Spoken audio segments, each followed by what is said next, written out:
finalement, ça explique la raison pour laquelle à la fois le PARDEM, le Parti de la démondialisation, et moi, comme candidat titulaire, sommes présents dans cette bataille des élections législatives, dans le Pas-de-Calais. Moi, j'habite pas le Pas-de-Calais. Pourquoi je suis là? Je suis là parce que le Pas-de-Calais, on l'a vu encore avec le témoignage de Corinne, pour nous, est le département martyr de la mondialisation néolibérale. Celui qui a le plus souffert ces 40 dernières années des politiques menées par la gauche et par la droite qui ont alterné au pouvoir ces dernières décennies. Parce qu'il y a eu une désindustrialisation massive. Les promesses de réindustrialisation après la fermeture des mines n'ont pas été tenues. Le développement des services publics, que ce soit dans le domaine de l'éducation, de la santé, du logement, sont à un niveau inacceptable.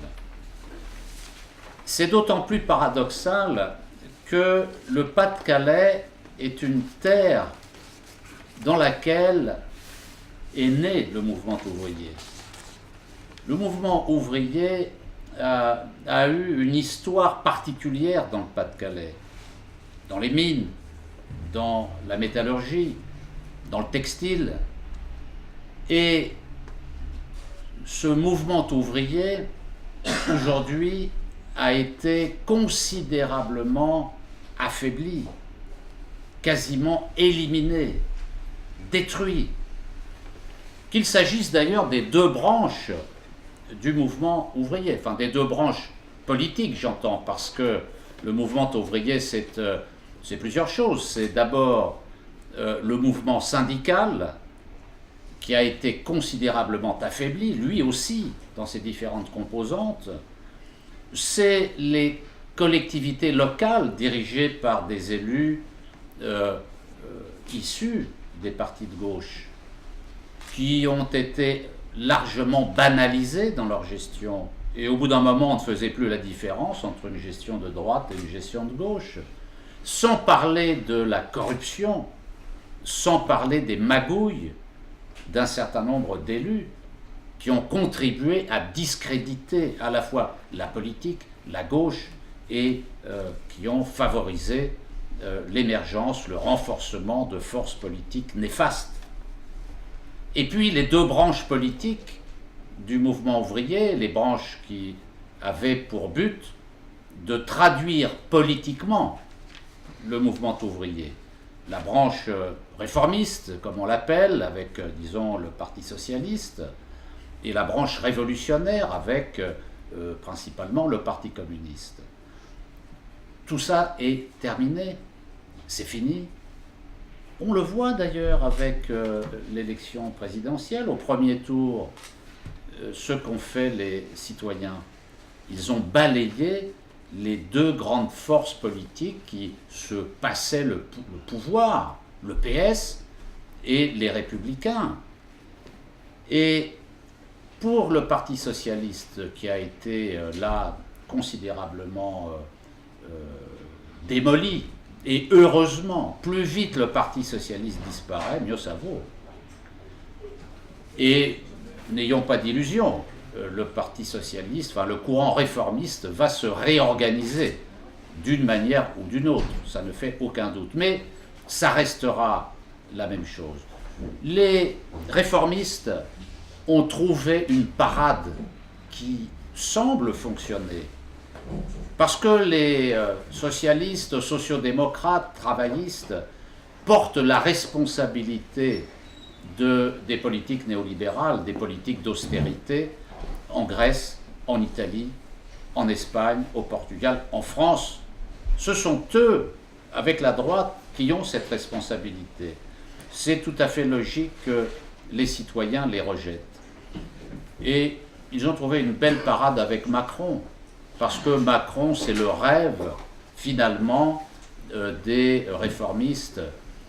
Il fallait renouveler la social-démocratie européenne, Ils ont trouvé Syriza en Grèce, qui est un parti issu des communistes.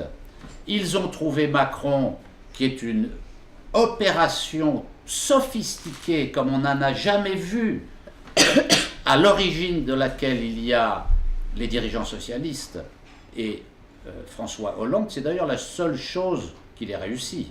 Enfin, c'est pas totalement fait. Mais en liaison avec une partie de la droite et une partie du patronat. Parce que là, c'est un système qui constate l'échec du clivage gauche-droite auquel les gens ne croient plus et qui introduit dans le débat une nouvelle forme politique autour de Macron qui, soi-disant, va faire la synthèse qui est ni de gauche ni de droite, mais surtout qui est de gauche et de droite. Hein, c'est ce qu'il dit maintenant. Il dit « je suis à la fois de gauche et de droite ». Ben, pour les gens naïfs, c'est excellent, parce que c'est une forme d'unité nationale, ça renvoie sur une illusion. Bon, ça ne pourra pas durer très longtemps, parce que confronté à la réalité, tout ça va voler en éclats.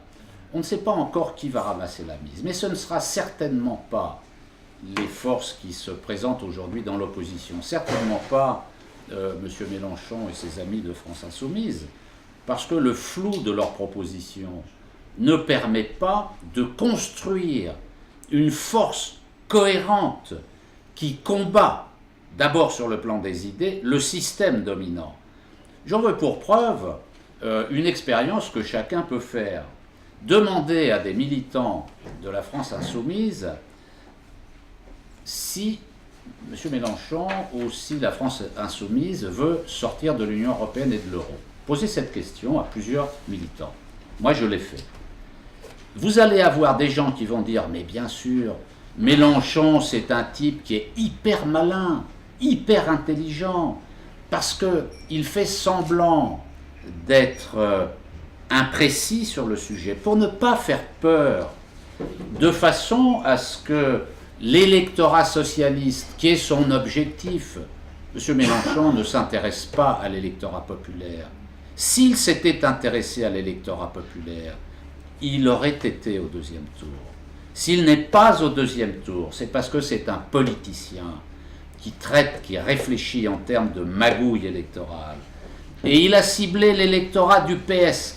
Mais pour attirer l'électorat du PS, comment on fait ? On ne va pas leur dire qu'il faut sortir de l'euro et de l'Union européenne, parce que l'électorat du PS, il est européiste. Tout le monde sait que le Parti socialiste a abandonné la perspective du socialisme et lui a substitué l'Europe, la construction européenne. Pour les socialistes, la construction européenne est un élément fondamental qui sert de substitut au socialisme. Et donc il ne peut pas y avoir de compromis là-dessus avec les socialistes. Il y en a une petite minorité qui sont pour la rupture avec l'Union européenne et l'euro, mais même pas M. Hamon, qui était soi-disant de la gauche du PS. Tous ces gens-là, ils sont dans le système. Il n'y a rien à attendre d'eux.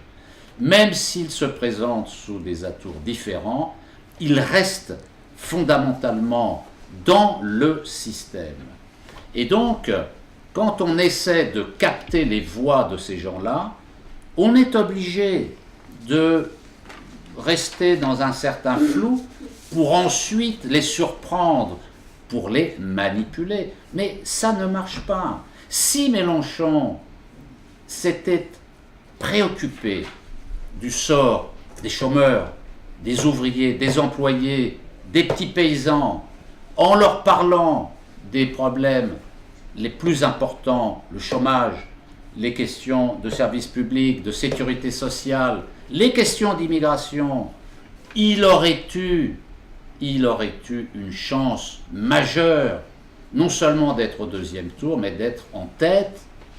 Mais ce n'est pas son choix, parce qu'il veut gouverner avec les socialistes. La leçon que l'on doit tirer de cette élection, parmi d'autres, mais une grande leçon, c'est que les socialistes, y compris Hamon, parce que Hamon S'il s'était désisté pour Mélenchon, alors l'arithmétique, c'est pas de la politique, bien sûr, mais arithmétiquement, le pourcentage de Hamon plus le pourcentage de Mélenchon, ça mettait Mélenchon au deuxième tour. La question du pouvoir, en fait, ça nous renvoie sur la question du pouvoir. Est-ce qu'il faut aller au gouvernement à n'importe quel prix? Les communistes ont payé le prix fort pour ces erreurs. Les travailleurs, le monde du travail, étaient mieux défendus quand il n'était pas au gouvernement et quand il avait des organisations puissantes. Le fait de dire qu'il faut devenir des partis de gouvernement a été une erreur majeure des partis, notamment du Parti communiste.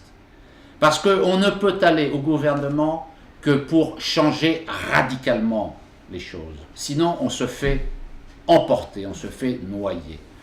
Donc, il ne faut pas s'attendre dans la période qui vient à ce que du côté du courant réformiste, comme on l'appelle pour simplifier, c'est-à-dire les socialistes, ou du courant communiste, il se passe quoi que ce soit. C'est mort, fini, terminé. Il faut intégrer cet aspect des choses. Il faut faire son deuil, ça a suffisamment duré. Il faut tourner la page. Il faut forger les formes politiques d'avenir